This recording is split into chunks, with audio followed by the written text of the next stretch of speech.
Hey everyone, welcome to my channel.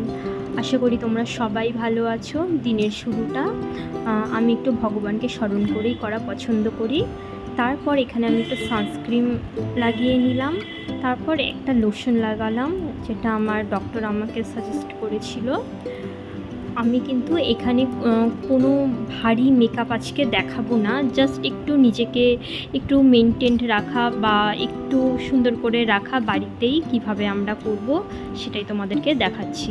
Compact দিয়ে মুখটা set করার পরে একটা লিপ প্যালেট থেকে পিঙ্ক শেড আমি একটু ঠোঁটের টিন্ট হিসাবে ইউজ করলাম এবং চোখের ওপরেও আমি অ্যাপ্লাই করে নিলাম, নাকেও অ্যাপ্লাই করলাম অ্যাজ আ ব্লাশ, গালেও অ্যাপ্লাই করলাম আমার অ্যানিমিয়া ফেসটাকে ব্লাডের ফ্লাশ দেওয়ার জন্য।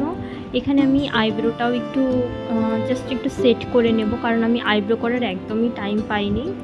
এটা কিন্তু যারা আমরা বাড়িতে থাকি, হ্যাঁ, তারাও কিন্তু অনায়াসে এটা ক্রিয়েট করতে পারো। এটা কিন্তু খুব একটা ভারী কিছু ব্যাপার না যে ভারী কোনো মেকআপ করতে হবে, সেটা একদমই নয়। এটা জাস্ট নিজেকে একটু সুন্দর করে রাখা বাড়িতে। কারণ আমরা যদি ভেতর থেকে যদি ভালো ফিল না করি, আমরা কিন্তু পাশের মানুষদেরও কিন্তু ভালো ফিল করাতে পারবো না। আমি একটু পারফিউম লাগালাম। পারফিউমের কথা তো মানে আর এক্সট্রা করে কিছু বলারই নেই, আমাদের মুডটাকেই একদম চেঞ্জ করে দেয় পারফিউম। এখানে আমি হেয়ারটাকেও সেট করে নেব, একটু কম করে নিলাম।